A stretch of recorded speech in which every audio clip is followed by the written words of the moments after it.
Me Yeah, too. me too. Yay. Okay, cool. Welcome. My name is Julien Elizabeth, and I have, over the last 5 years, just become a really big advocate for astrology as a tool for healing. And astrology has a long history since the beginning of time. And it's used in a lot of different ways. So while I talk, if it's possible just to be on mute, other than if I ask questions, then you can unmute yourself. And it's just because there's like the feedback thing, and sometimes that can throw us off. But yeah, you know, astrology has a massively long history, thousands and thousands of years. I came to it not thousands and thousands of years ago, unless there are other lives where I've been a student of astrology, which is of course possible. But I came to astrology because it became a blueprint for me in my own healing. And so I use it as a jump off point to ask deeper questions. And that is one of the most beautiful themes of the Sagittarius new moon and the themes of Sagittarius that we're going to explore during this time together tonight. And that is asking deeper questions, asking questions that might not have an answer or might not have one answer. So what we're faced with when we look at Sagittarius and we look at this moment in time that we're in is that it's not black and white. It's some of the things that we're grappling with in our personal lives, in our perspective of the world that we're in right now, whether it be our relationships or our understanding of the news that we're watching or what's unfolding in the news cycle or in the very real cycle of reality right now, is that we can't necessarily pinpoint the truth, or at least one black and white understanding of reality.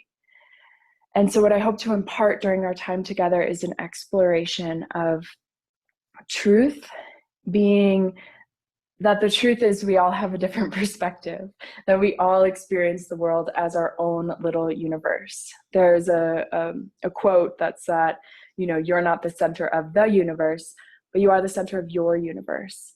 And so it benefits all of us if we take an individual exploration of our own belief systems, of what we believe to be true about ourselves and how our beliefs shape our reality. And that's the grand theme of Sagittarius. So as we move through the zodiac and we arrive at Sagittarius, we start exploring big things that we can't always answer. And so the wisdom of this time of year is not in the answers, but is in the questions. And so I'm going to ask a lot of questions tonight. So if you can have for yourself a journal and a pen, and because Sagittarius is a fire sign, a candle, or at least a visual of a flame in your mind's eye. And so I'm going to give you a couple of minutes, 2 minutes to gather those things if you don't have them. And if you'd like to light your candle or light anything else that you might have, like a piece of sage or another herb that feels connective to you, if you just kind of want to visualize that flame opening up a new space for you, go ahead and do that. And if you already have all of those things, get yourself situated in a comfortable place and in a comfortable way. So however you like to sit and be. And I'm just going to check the chat. Lots of newbies. Yeah, I miss skiing too. I skied in middle school, so we'll see if I can ski again. All right.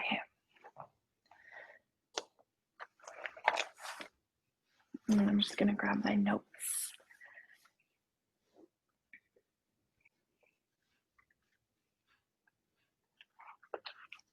All right.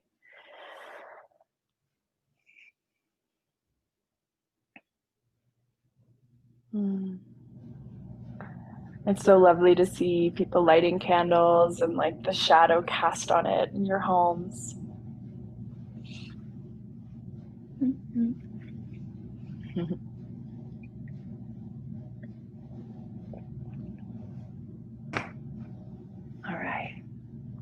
So friends, we're going to start with a brief meditation.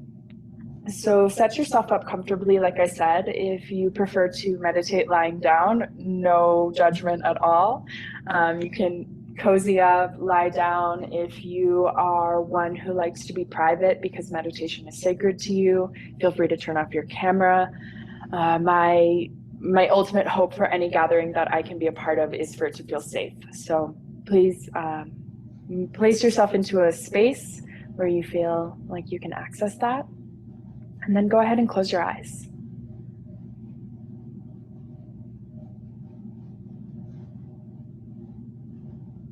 And as you let your eyelids close, start to tune into the sound, the feel, the texture, the movement of your breath.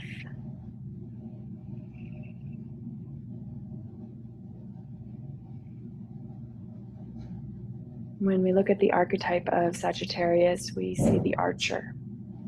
And the archetype of the archer guides us on a journey of truth, of hope, of optimism. A journey that always asks of us, what leap do I need to take? Where can I find a deeper source of faith or of belief in myself, in the world,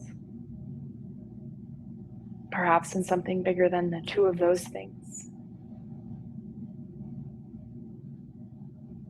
Now I invite you to visualize a glowing light above your head.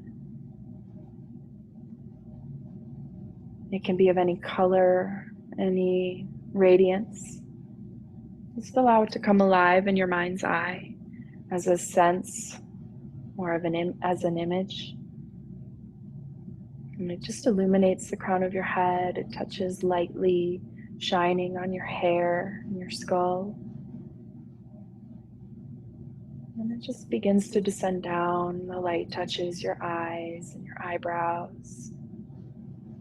Radiant light, your nose and your lips, your cheeks and your chin. And casting a light upon your shoulders and your neck, down upon your chest.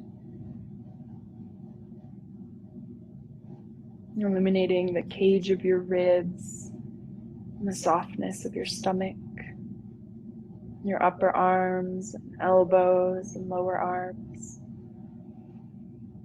It illuminates your wrists and all of your fingers. And this beautiful light lands on your pelvis, your pubic bone, your hips. And it carries down into your legs, your thighs, your knees, shins. And the light moves into your feet and into each of your toes. And from the tips of your toes up the front and back of your body, this light shines its source from up above. And you are illuminated by this light cast from above, and it encircles you.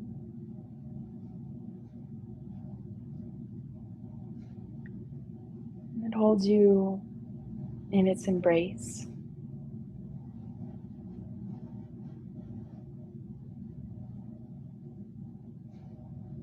Uplifting and hopeful, this light has the potential and the power to cast itself and into any dark and shadowy place, clearing away tension, gripping, heavy holding. And as you breathe in and out now, this radiant light just begins to infuse itself from the outer surface of your body into the realms within. illuminating your heart, your mind, your gut, all of the power sources that motivate you and drive you, carry you.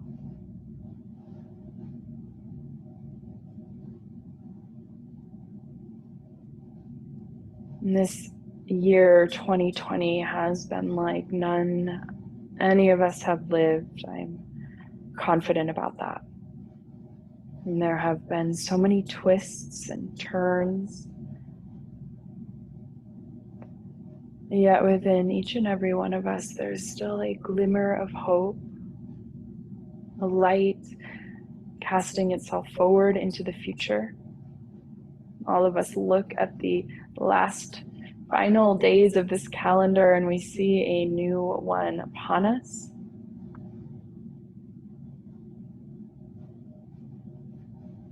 Now I want you to consider anywhere that you have lost hope this year. Any realms of your life, whether they be personal, relational, or whether they've come to the surface in how we look at the systems and the structures that we give a lot of our power to. And just consider anywhere hope has been lost.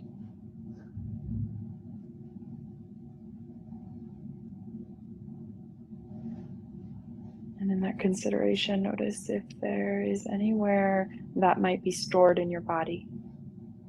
Do you notice any tension or resistance in thought or in sensation?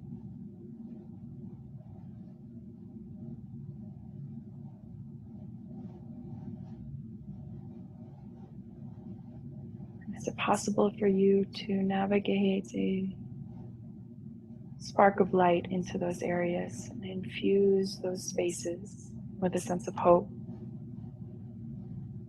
or optimism, or maybe more accessibly a sense of curiosity that circumstances can change?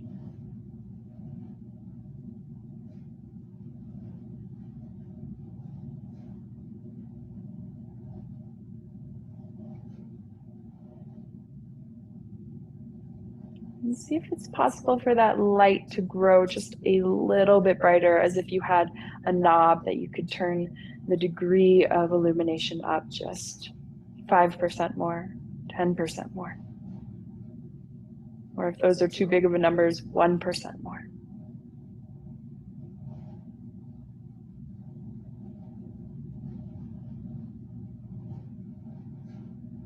And consider what has kept you holding on. What has given you meaning this year? It could be a vision or a dream, someone or many people in your life, family, friends, lovers, pets.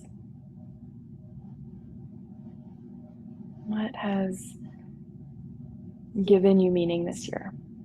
What is clear?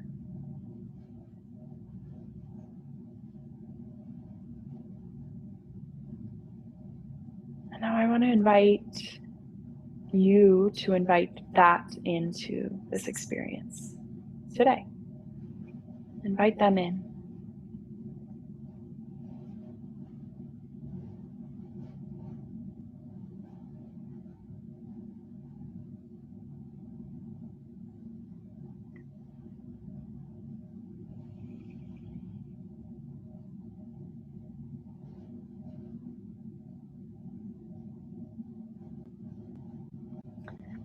Viktor Frankl is a psychologist who developed his method of study, logotherapy, while in the Auschwitz concentration camp in World War II.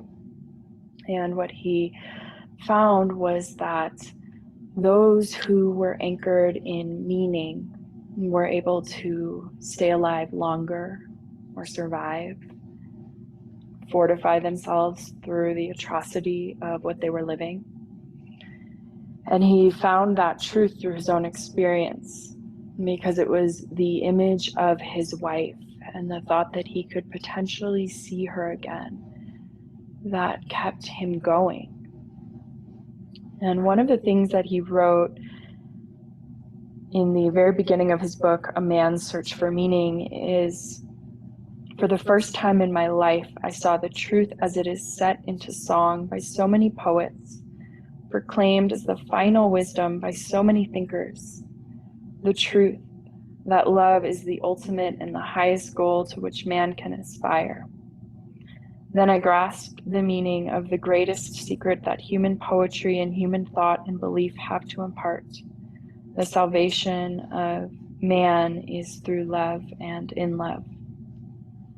I understood how a man who has nothing left in this world still may know bliss, be it only for a brief moment, in the contemplation of his beloved, in a position of utter desolation, when man cannot express himself in positive action, when his only achievement may consist in enduring his suffering in the right way, an honorable way.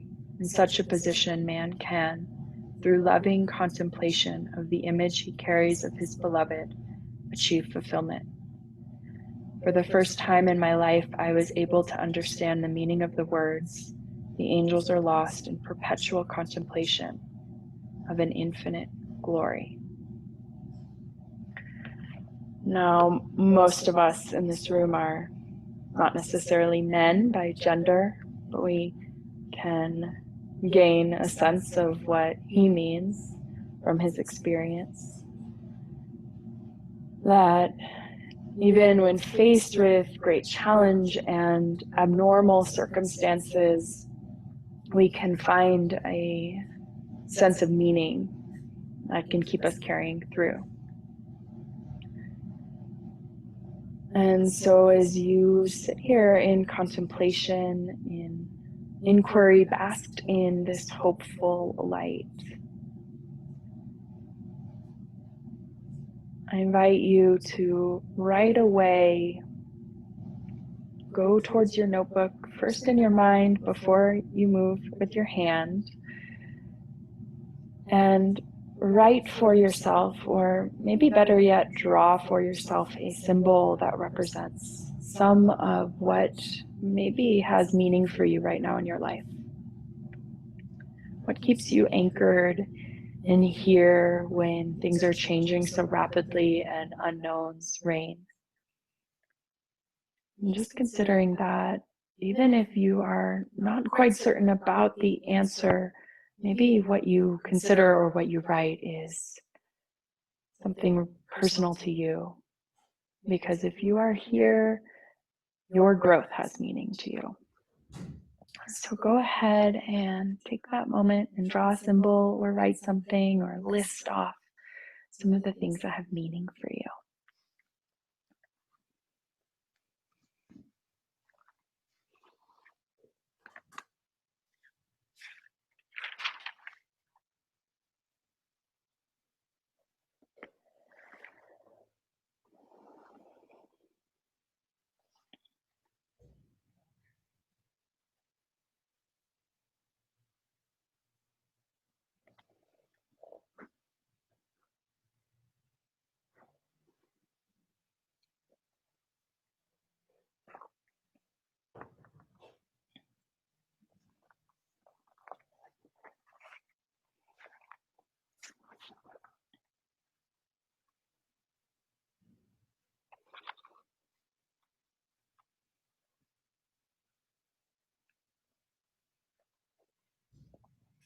And take a few minutes to do that. When you do feel complete, you can put your pen down, and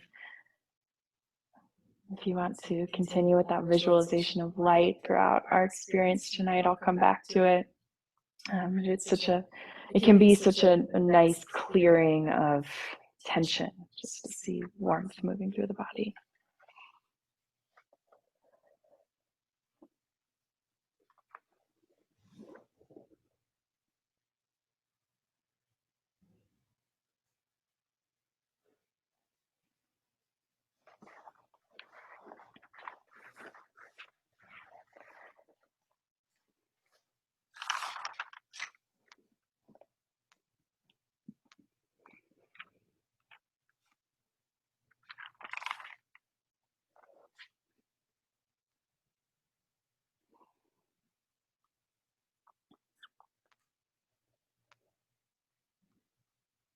All right, and so once you're complete with your list of your meaning making, take a deep breath in and then just kind of shake out your wrists and shake out your arms. Awesome.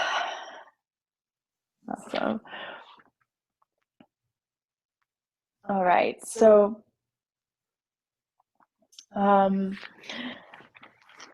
this is a time of wisdom. Sagittarius is the philosopher of the zodiac.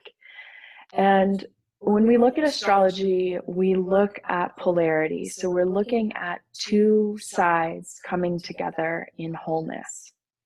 And this is explained in astronomy and astrology coming together as the new moon and the full moon. So in every cycle, we have a new moon and we have a full moon. And so the full moon of Sagittarius is Gemini, and the full moon of Gemini is Sagittarius. And so the two together are on the axis of learning. It's the understanding of studentship and of wisdom keeper, of teacher or guide. And so when we're in Sagittarius season, we're looking at the broader understanding of learning. We're looking at philosophy. And so this is why we ask big questions that don't necessarily have answers. Gemini is more of a logic. What is the answer to this? 1 + 1 = 2 sort of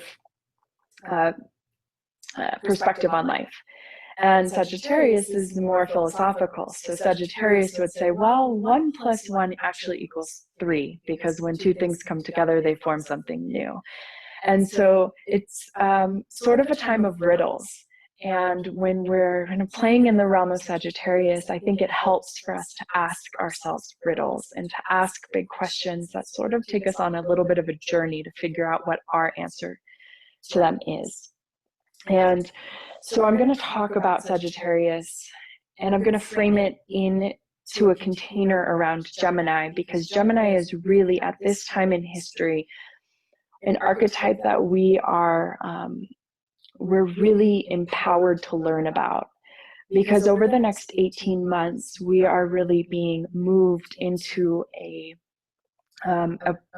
maturity cycle or progression of understanding who is Gemini and who is Sagittarius. And that's why this time is so powerful in astrology, because it's eclipse season. Eclipse seasons are times of fast maturing. Like, has anybody found that over the last 2 weeks, life is just like either moving really, really fast, it's extra busy, or it seems like things are either falling apart or totally coming together in ways that you didn't really expect at all? Yeah, I'm getting yeses. Right. Oh, there's tiny echo. Hey, let's see. Let's see if I can fix the echo. I'm seeing that as a thing somebody's saying. Let's see, is this a little bit better or same? Everything's faster, busier. Yeah. Okay. Let's see.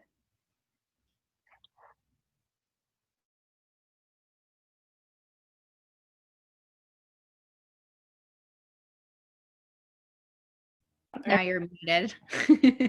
I'm muted. Yeah, I'm trying. Is the echo like horribly distracting for people?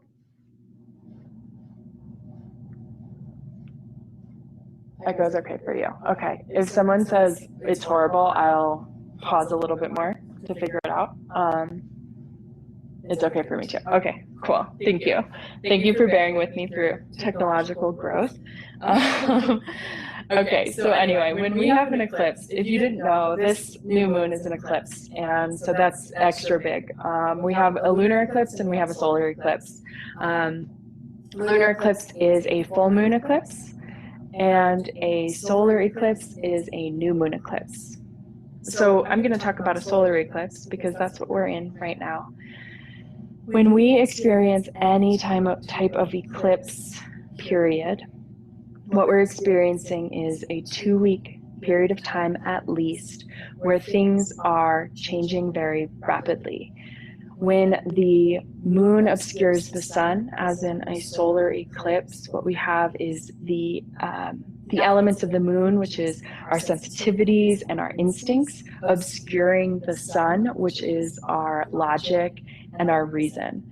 And so this is a very sensitive time generally, where we might find things leaving, we might find things coming in, new opportunities, breakups, big changes. And we'll see it in our personal lives, and if we expand out, we'll generally see it in the macro as well. And so these happen every 6 months. And what's different, or what changes about eclipses is that every 18 months we are moving into a new set of signs. And so in the past, from 2018 to just this past June, we were always having our eclipses within the archetypes of Capricorn and Cancer. Now, Capricorn in Cancer, on the general understanding of the two, is home and safety and who we are in our private life. That's Cancer. It's very sensitive. It's very intuitive. It's ruled by the moon. And Capricorn is like what we do to put the roof over our head. It's our ambition and our drive, our ability to go out in the world and sign checks and get a paycheck, or sign a contract and make a deal. And so we were kind of dealing with a period of time where we were being asked to realign ourselves back to a sense of home. And what happened during that time, we were literally asked to stay home. And so the big lesson that we have learned since 2018 until just this past June is how important it is to have our home in order, and for us to feel safe in our own space, and to understand who are the people and what's the setup that we need to feel connected and to feel safe. And so many of us found our worlds maybe growing stronger or growing smaller, or our boundaries growing stronger. Maybe we had to explore parts of ourselves that were self-sacrificing or serving other people more than serving ourselves. We had to kind of go home and face ourselves a little bit more. And so this is the maturing process that we've sort of been on over the last couple of years. Now, starting in June, the axis shifted, and the North Node suddenly moved into a new realm where we have Gemini and Sagittarius. And Gemini is the curious part of us. It's the slow-moving, locally oriented social butterfly who is checking in on friends and, being a messenger of information, and really being curious. And as I said, the student. And so we are in a time of studentship. Now, its polarity, Sagittarius, like I said, is the philosopher. And the shadow of Sagittarius, which is important to talk about right now because this is one of the themes of the new moon tomorrow, is dogma and is superiority. And so if we're to kind of give a quote to the shadow of Sagittarius that we're all kind of here to and tasked to let go of, it's my truth is the only truth. And so our maturing over the next 2 years or 18 months that we're tasked with is to kind of assume that we know nothing. There's something that's old that has to be released right now, that's sort of dying. And what is being birthed in its place is a curiosity, is a creativity, is a questioning of what could I create if I knew nothing, if I didn't have any limiting beliefs, if I didn't believe that this person is better than me because they have more degrees or more followers or more money, then what would I do?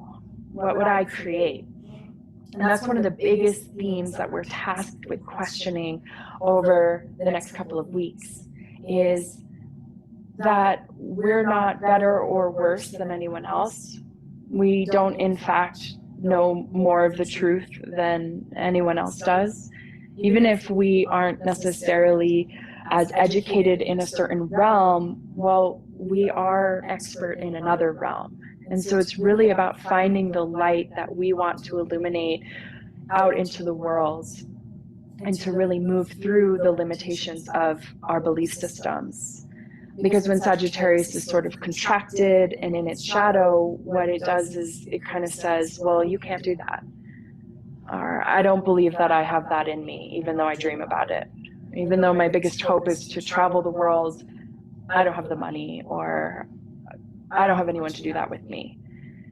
And so it's a time for us to kind of throw some of those stories out the window, because if they're actually blocking us from what gives us meaning or what lights us up, then they're not really helping us. And if they're not really helping us, they're really not helping the world. Because if we were all to be living in our highest, where we are confident and we fully believe in ourselves and we're in full support of others being confident and believing in themselves and pursuing their truth, then the Sagittarius ideal would have us believe or know that that would be a more optimistic world, or that would be a brighter world. And so this is the opportunity that we have, is to kind of like shine this light in this cavern of mistruths that we might tell ourselves, or fear of succeeding that we might have, and actually like dump it into the black hole that that can exist for us, right? And so metaphorically, proverbially, literally, we get this chance over the next 4 to 5 days to really like throw some things out into a black hole so that they can just go away. If you have found this year that you have lost hope because you have a story in your head that you're not worth it, or the world won't support you in some way, then this is your chance to dump it. And it's in the support of this community, and the global community, that we have your back to do that. Does that make sense? Yeah? It's starting to cut out. Okay. So I'm getting feedback about the echo. And let's see if I can fix that. Okay, is that better? Can you hear me? Can I get a thumbs up? Okay, all right, cool. So let's move on. All right, so that's the eclipse. This eclipse is on what's called the South Node, meaning this eclipse is happening in Sagittarius. It is a grand opportunity to let go of anything that you're telling yourself that you believe to be true that is holding you back. And so Sagittarius is the archetype of optimism. And there's plenty of things to not be optimistic about right now. And yet, just like that visualization, there is a glimmer of light that can shine into the darkest places. And if we can hold on to that anchor of meaning for ourselves, for our loved ones, for our purpose, our future, our vision, our dream, then we can use that and amplify it. And so this isn't an invitation to bypass the challenges and the shortcomings of the times or of ourselves in any way. This is an opportunity to look at the ways that we might be holding ourselves back, and in that holding ourselves back, holding back a new world, a change in the world.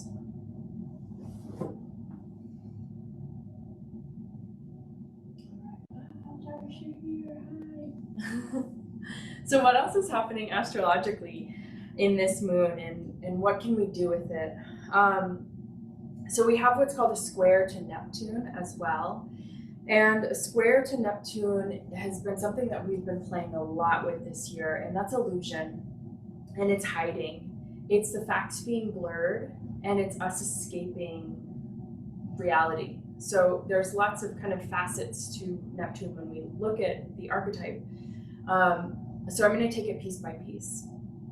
The first one being this idea of the truth being blurred. And this really weaves into this idea of limiting beliefs with Sagittarius, in that our perspective is our perspective. right? And our truth is our truth, but it's not necessarily the truth. It's not necessarily Barbara's truth or Adarsha's truth. And when we leave ourselves in insular ways, only connecting with others who believe exactly our truth, then we're limiting ourselves from the curiosity of understanding how we can all work together in this world. And so Neptune really works in this way for us to kind of understand that the real facts are blurred right now for ourselves. And so the real question that you can ask yourself, and maybe you want to write this one down, is what do I believe to be true about my situation, about the world? And if I believe that to be true, what else could also be true? Because Socrates said, if you, I'm actually not going to quote Socrates because I can't remember the exact quote, but you don't, the more that you know, the more you realize that you don't know that much. And so that's the philosopher's question is, what do I believe to be true? And if I think that's true, what's the opposite? What else is possible? And what do we do when we start to ask those questions outside of those boundaries? Is we expand our world. The world actually becomes bigger. And that's the expansion of Sagittarius. Is that when we start to see with a curious eye, our entire world gets bigger. It's like if you only live in one town your whole life, and then you move to another town, or you travel to another country, or maybe another state or province or region, you realize like not everybody does it the way that they do in my small town. And if you approach it curiously, your world expands. And then what can you do? You can bring that information back to your world. You can say, in Italy, they make their coffee like this. And I actually really like the way they make that coffee, and try it. Silly example, but the world becomes bigger when you approach things with curiosity, right?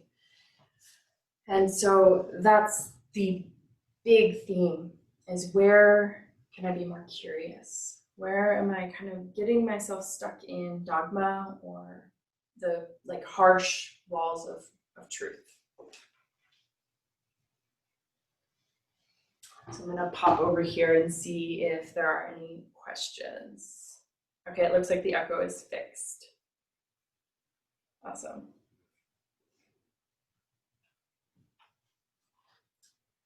All right, so the next aspect of this eclipse is Mercury.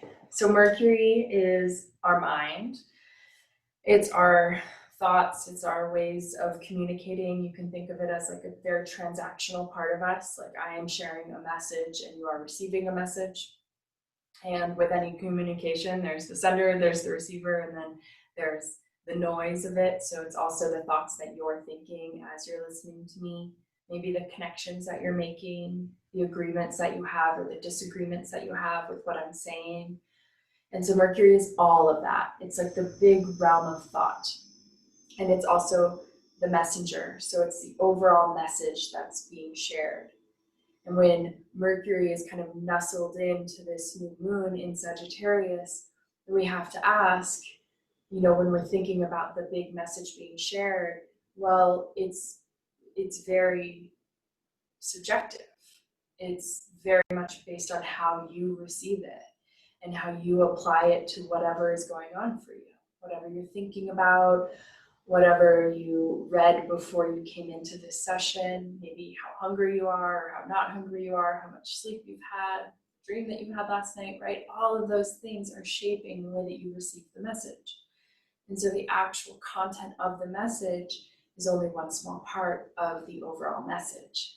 And so when we have Mercury sort of playing in this realm of philosophy and big questions, we're really in this malleable place where we can change some of our thoughts and change some of our beliefs and become our own wisdom keepers and our own philosophers. And that's what Mercury's role here is over the next couple of days, is for us to not necessarily arrive at some grand truth or some grand knowing of what the heck we're going to do over the next 12 months, but really he's here to loosen up the tight edges or the grooves that kind of keep us moving in one track, or thinking that we know exactly what someone means by the message that they shared. And so what we get when we look at Mercury's role in this new moon and in this eclipse is an opportunity to understand that someone else's story is someone's story. Our story is our story. And so we're really balancing and understanding that we are all connected in a community, but we don't know what anyone else is thinking or what anyone else is going through unless they tell us. And even if they tell us, we're still filtering it through our own perspective. And so what we can do with this information is loosen our grip on what we think is right, and instead consider that over the next 6 months, what if we just learned to ask better questions? What if we just started to practice our curiosity? What do you mean by that? And am I hearing you right when you tell me this? Or when you share this with me, it makes me feel this way. Have you considered that? And now in any relationship that we're working with, we might not necessarily have like a second party who's as open to curiosity and to questions, but we have choice. We have the choice of how we're going to approach things or how we're going to receive things. And so what I have been contemplating as I've been really looking at this astrology is, if I assume I know nothing, and I also know that my true freedom is my choice, then how can I give myself the space and the care to be able to listen as best I can? How can I make myself more curious as a person? And all of us might arrive at a different understanding of what we need to do in order to become more spacious or become more resourced as to, being able to receive or to listen more. For me, it's required I make my world a little bit smaller, which I've had help with over the last couple of years. But given all of our circumstances, all of our individual circumstances, to choose our own way is the freedom that we all have. And so this new moon is also about claiming ourselves in a really, really, really powerful way. And it's sort of an opportunity to kind of like give less fucks, just to use the word, or just to use the phrase. It's like, if I stopped caring about how I'm making someone else feel and I just care about acting in integrity and kindness and compassion, I have a lot more freedom with what I do with that. If I stop caring whether somebody's going to like me or think I'm cute or think I'm cool, and I just show up as who I am, I have a lot more freedom and I have a lot more space. And with that freedom and space, I'm a better listener. I'm more available to the people in my life. I take care of myself better. I'm less worried. My overall immunity and health feels like it's way stronger. And so with the boldness of Sagittarius is really an invitation to like stop caring so much about what other people think. And I don't know how that lands for you in your personal life, but if we all just take like 1 inch forward and claim who we are a little bit more boldly, whatever that might mean to you, whatever that might mean to me. And again, operate from a place where I'm gonna guess that most of us on this call are like baseline pretty compassionate, baseline pretty caring. We probably all had something to write on that list of, who we care about or what gives us meaning. If we remember our inherent goodness and our inherent optimism, then maybe we can stop caring about what other people might think, because remember, the way the message is received is at least 50% out of our control. And so Mercury's really kind of like digging himself through these limiting beliefs of Sagittarius in order for us to like point our era further and really consider if the world is ours, right? The future is ours. We know nothing. We have this new year in front of us. What do we want to do? Big picture. And that's sort of, you know, that's sort of the gist. That's what it's about. And so it's a huge time of release and of letting go, and a really big opportunity to birth something new because of it. So I'm going to check the chat and see if there's any questions. No questions. Okay. Does that make sense, everything that I said? Some of the things that I said? Okay. So I'm going to give the opportunity for the next 2 or 3 minutes if anybody has a question and wants to either type it in or unmute themselves, and we can just have like a little dialogue.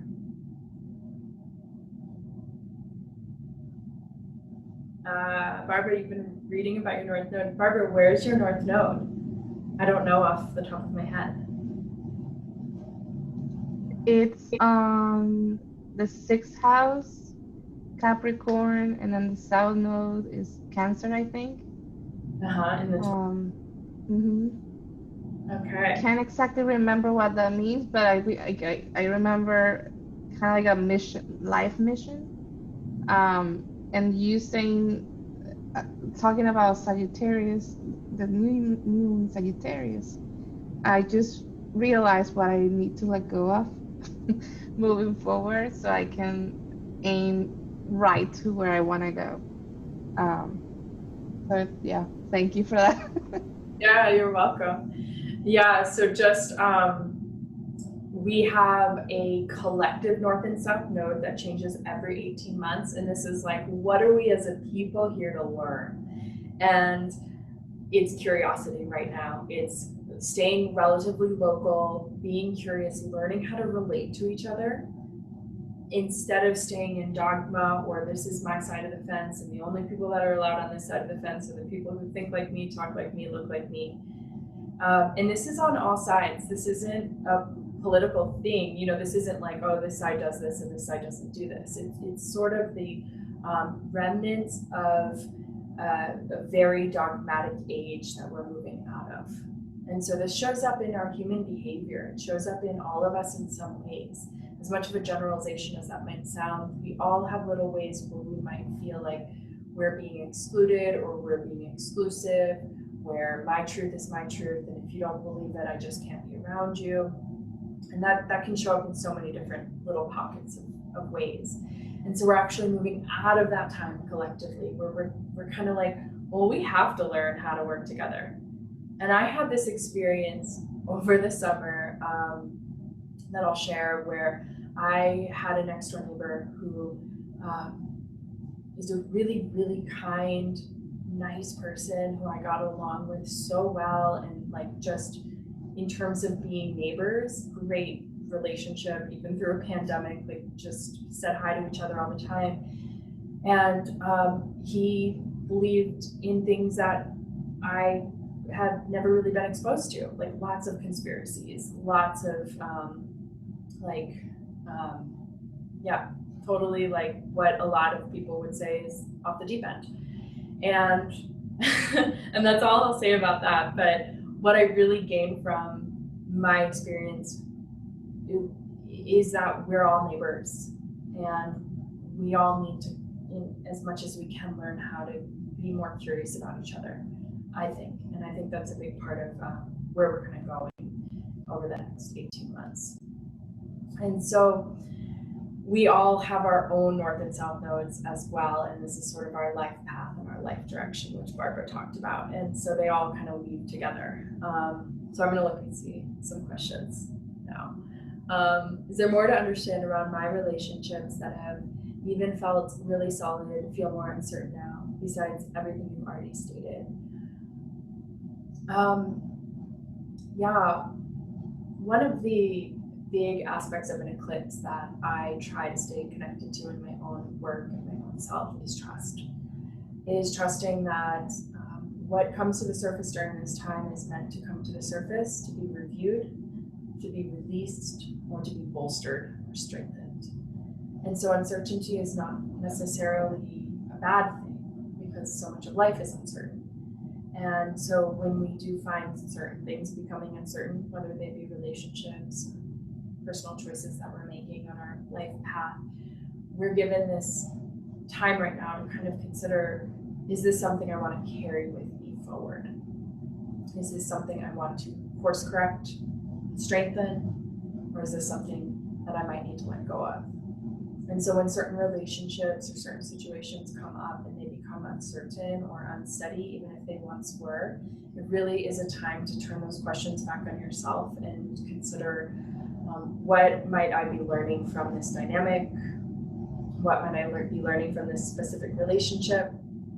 And to just consider how many questions you can ask of yourself during this time. Like, even in a specific relationship, how old do I feel in this dynamic? Do I feel like I'm better than or less than in this dynamic? Do I want to continue feeling that way? And so whatever is uncertain, whatever is being shook up right now is actually an invitation to consider, is this a part of my path forward? Or is this the direction that I'm going? Does that answer your question, Adarsh? Yeah, cool. Okay. Wondering what resources you would recommend for a resource to start learning more about astrology. Oh yeah, for sure. I'm going to be sending a follow-up question or a follow-up email, Claire. So however you registered for this session, you'll get an email, and I'll be sure to include resources for more learning, especially for this moon, because this is like studentship and becoming wise within yourself. So yeah, I'll include those. How many degrees is this eclipse? So this eclipse is at 23 degrees and 8 minutes.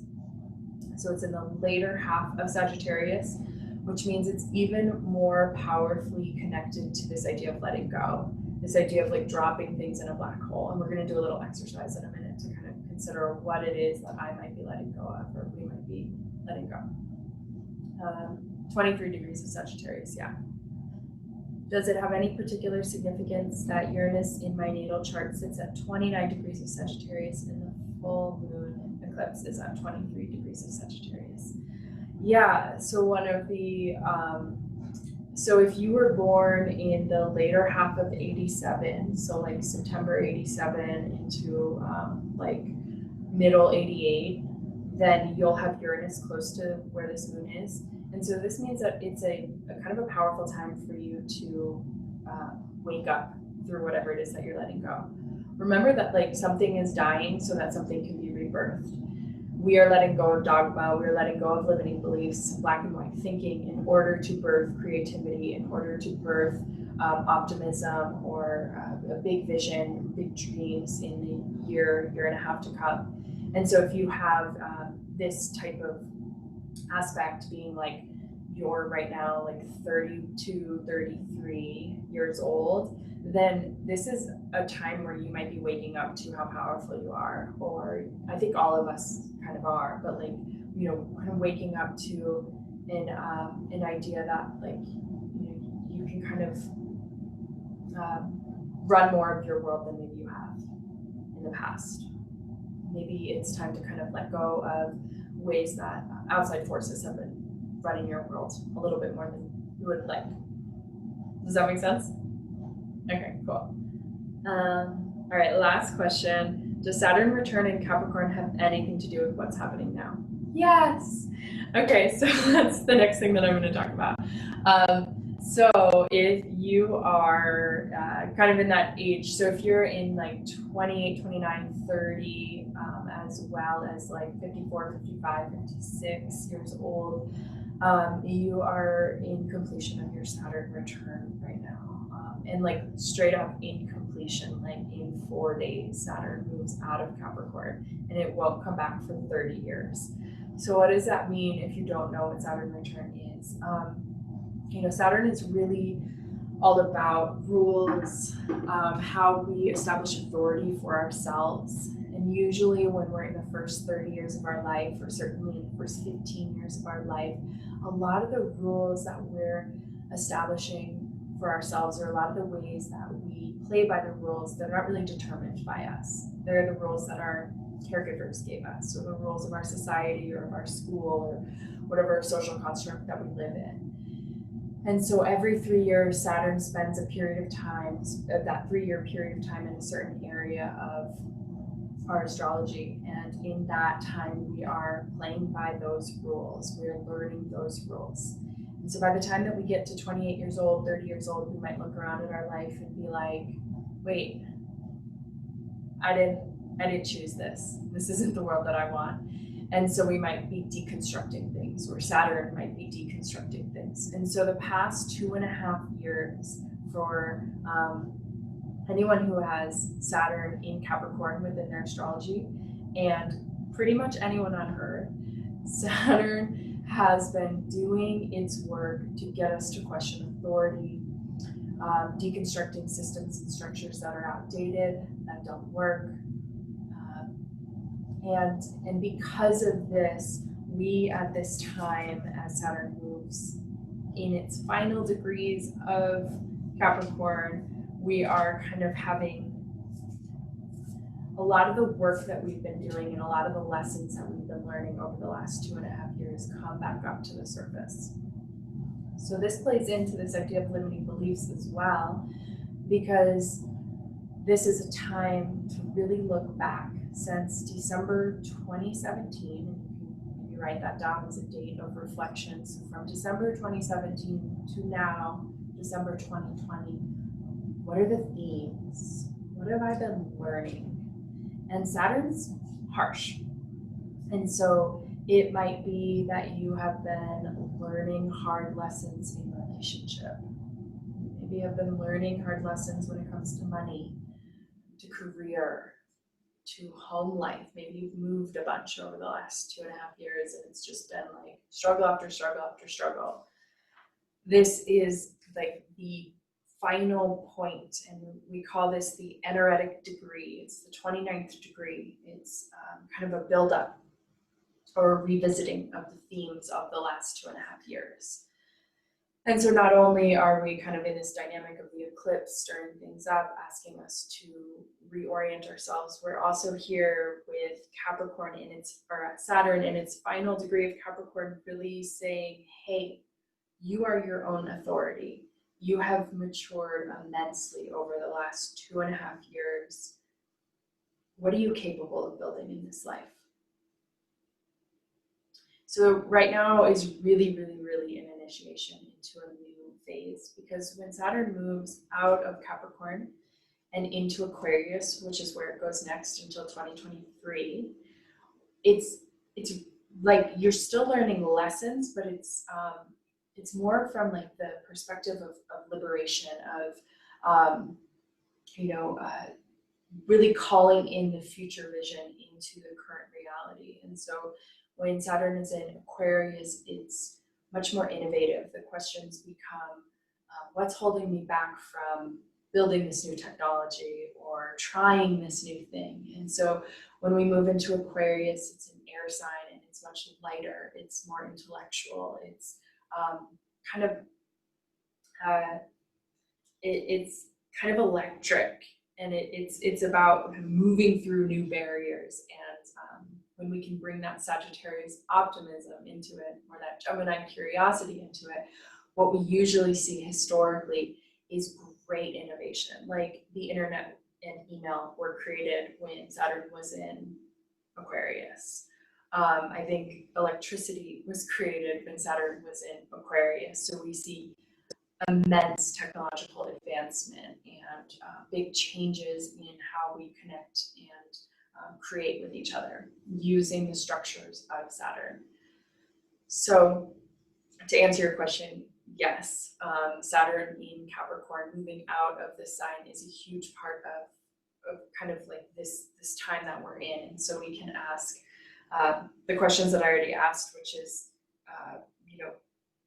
what is the life that you want to experience, and what do you need to let go of you've already learned the lessons. We don't always need to revisit the lessons once we've learned them. And so this is a grand letting go. All right. The God lighter sounds good. Thank God lighter sounds good. I know. So 2021 is an opportunity for renewal. It's not going to be easy. There's, of course, challenges, and we're really still in the thick of challenges. However, we're moving into a time where we're working with air elements, lighter elements that kind of allow us to take quantum leaps. And this eclipse certainly is a time to take a quantum leap. Cool. So I am going to ask everyone to put their pen down for a minute and just shake out your hands, shake out your arms, move a little bit. Take a couple of deep breaths. All right, so I just talked a ton. And I want you to write down a couple of things, a couple of the limiting beliefs that you're really working with right now in your life. Like, what has come to the surface in the last 2 weeks or the last 6 months? So June 5th, 2020 was the last eclipse in Sagittarius. And so from June to present, or from November 30th, which was the last eclipse in Gemini, till present, what's going on and what are you navigating in your own mind space? So remember, every message has to get interpreted by your mind. So what's going on in your mind? Write down some of the limiting beliefs or arguments that you might be having with yourself, some of the loops that you might be stuck in. We all kind of can find ourselves in mind loops. What are the conflicts or the dynamics or the challenges? So I just threw out several. You can just choose one, but write some things down. And if you're someone who doesn't like to keep stuff like this in your journal, have it on a separate piece of paper. And if you have any questions about that invitation, type it into the chat.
right, so while your pen is still on your paper, the question is, and I'm gonna swear, what don't you give a fuck about anymore? Like what are you throwing out? Like I don't care what people think anymore, or I don't care whether like someone doesn't believe in me anymore. Whatever it might be, like what don't you give a fuck about anymore? I can't think of a better way to ask that question.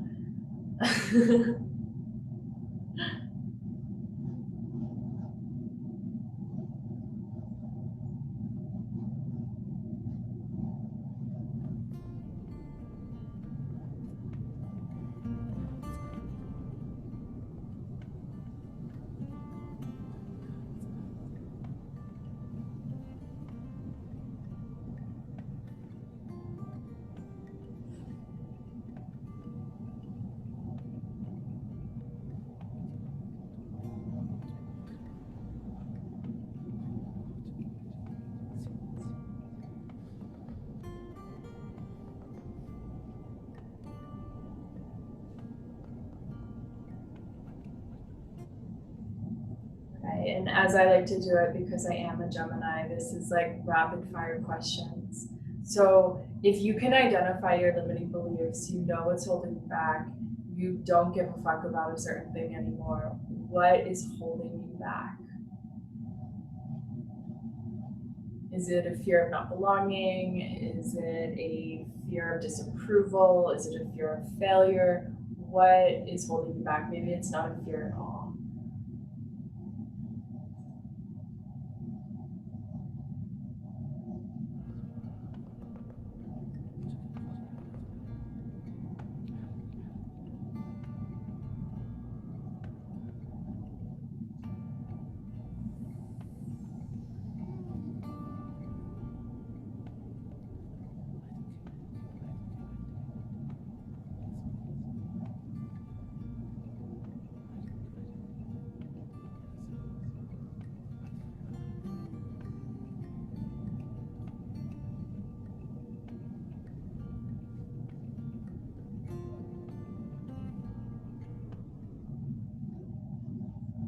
Right, me again with some questions.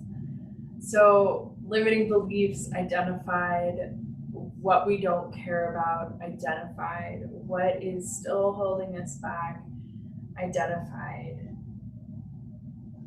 Is there anything else that you can be curious about right now? Is there anything else in this realm of questioning that I've given you? Because we're about to dump it into a black hole or burn it up in a big bonfire. So write your last little things of like what gets dumped, what goes away. Because like if we're just to look at 2020 and the power of it to transform literally the entire earth, we have powerful momentum in this final new moon of 2020 that happens to be an eclipse. That happens to be an eclipse that asks us to dump dogma, limiting beliefs, rigid thinking, what else? Anything that holds us back from our expansion.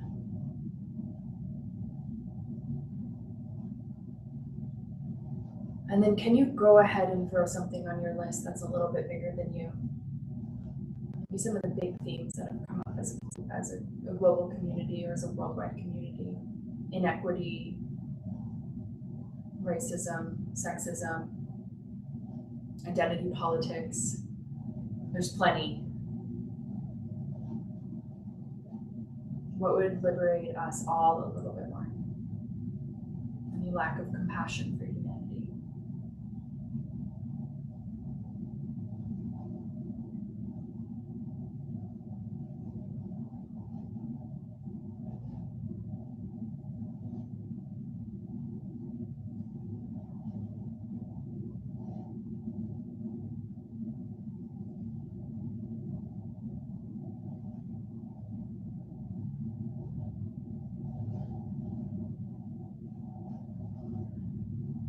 So please feel free to write continuously, to keep going if your list is growing and long and you're inspired.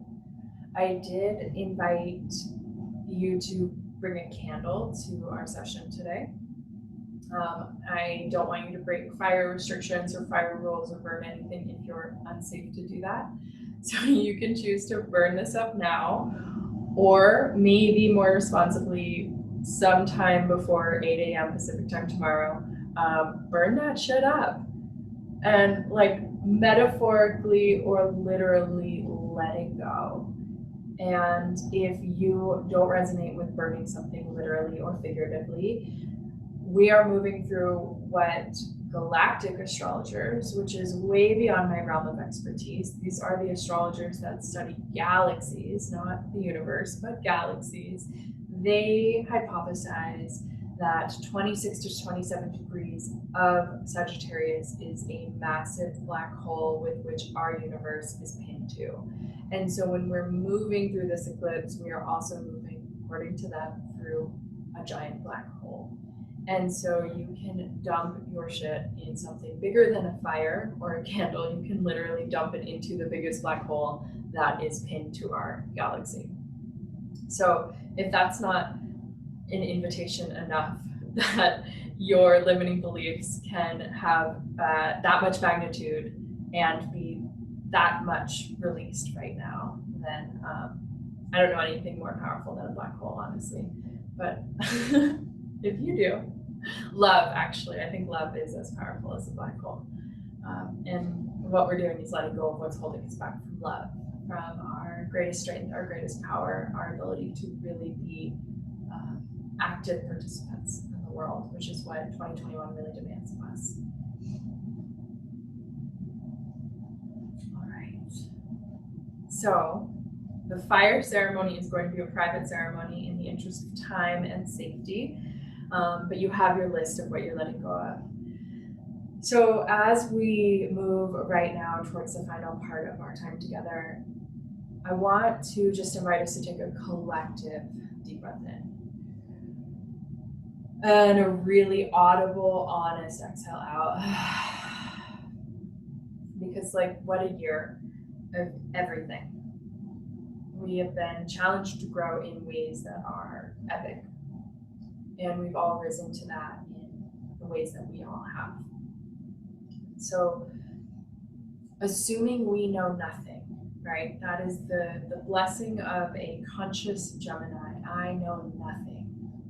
I want to know everything. Assuming we know nothing and we have the freshness of a year in front of us and all of the optimism that we can muster at this current time, my question for you as we craft our intentions, my question for you is, let me find it. My vision for 2021. Let us free our minds by dumping that waste to imagine a future that is ours. What is for your higher good? Taking all of the wisdom that you've gained over every year of your life, over certainly the last 2.5 years, and most certainly the last year, I invite you at the top of your journal on a fresh new page to write December 14th, 2021. December 14th, 2021.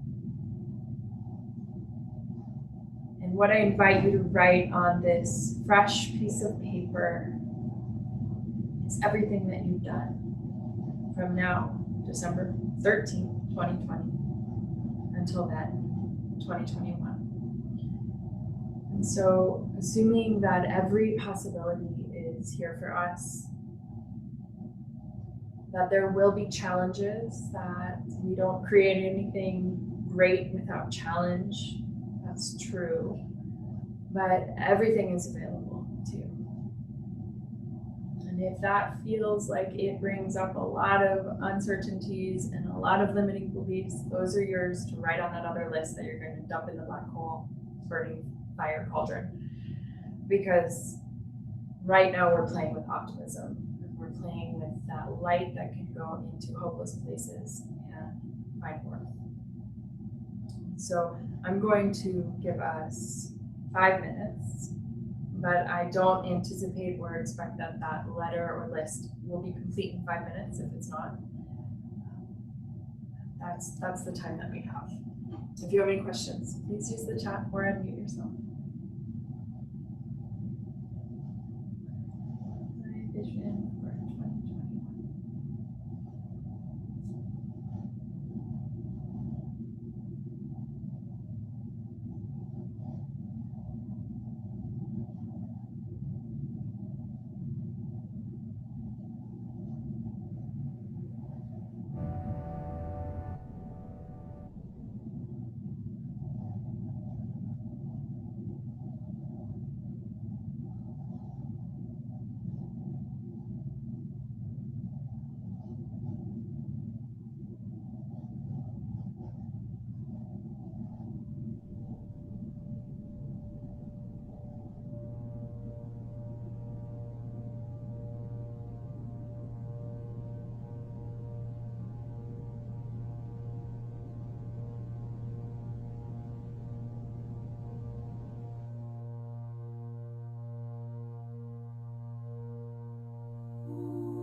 Remember that at any point, if you encounter a limiting belief or a story that just won't work or that's not realistic, that is your invitation.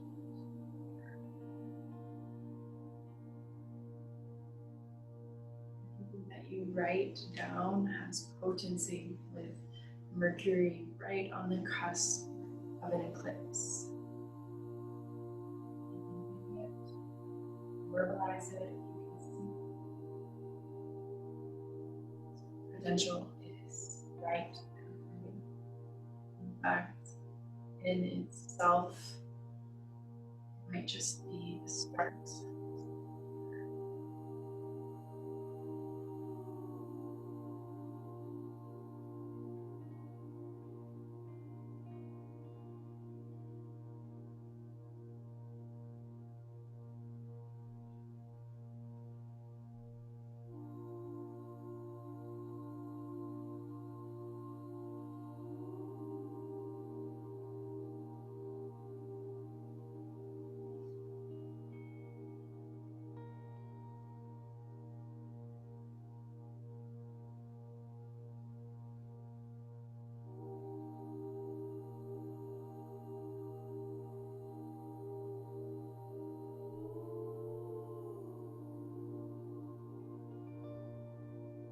Just about a minute more,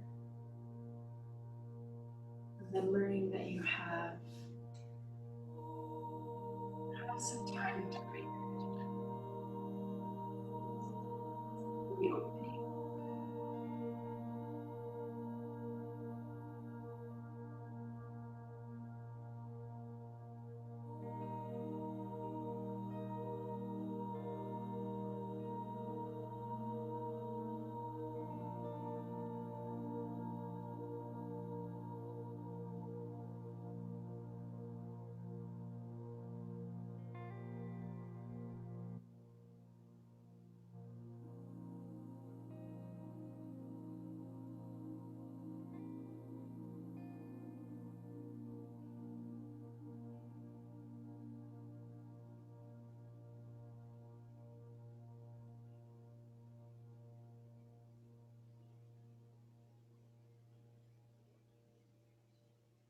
And allowing the last few words of this sentence or thought that you're on to leave your pen.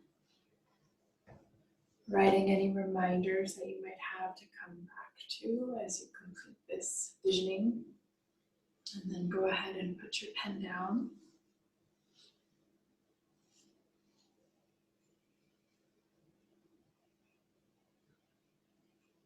Put your pen down and close your eyes. Sit yourself up tall in your spine and confidently in your heart.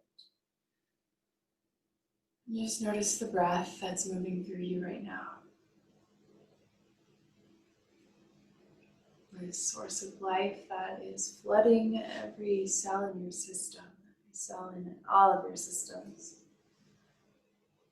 This breath that is conspiring with your blood, your muscles, your bones, your tissues, all parts of you to give you life, to give you purpose. Inviting back in the anchor of meaning that you came to when we first gathered together not so long ago.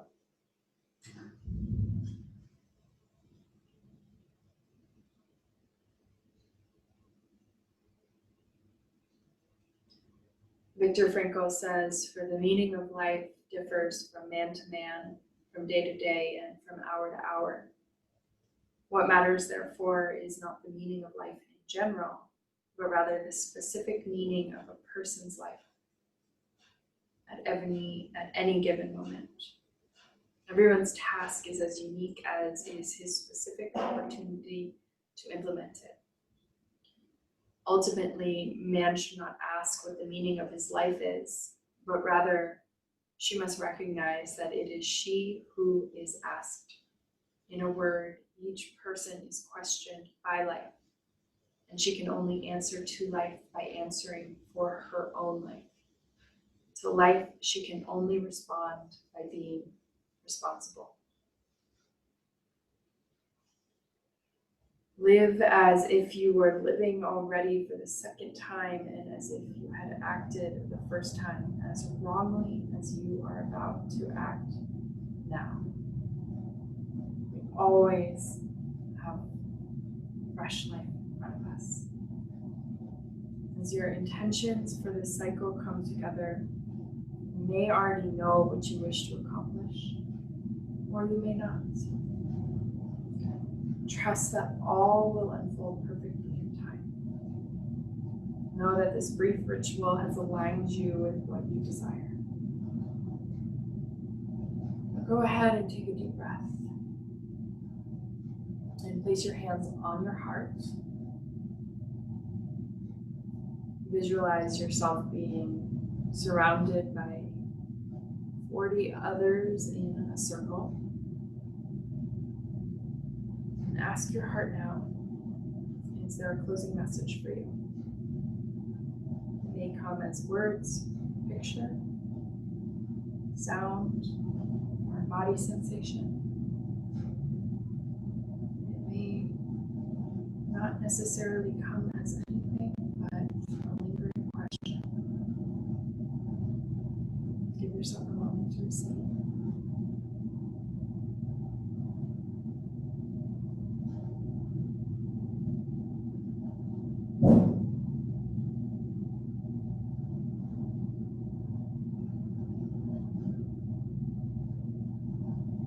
And as with any ceremony of transformation, we invite the elevated experience of appreciation, or gratitude, or inspiration sparked, intuition developed, or messages received.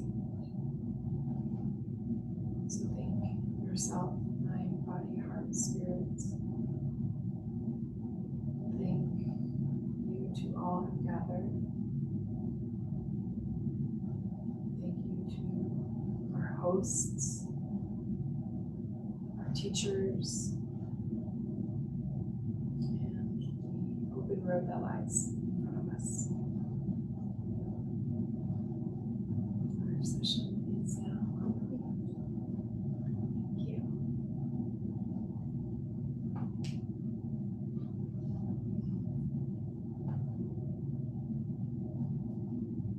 so much.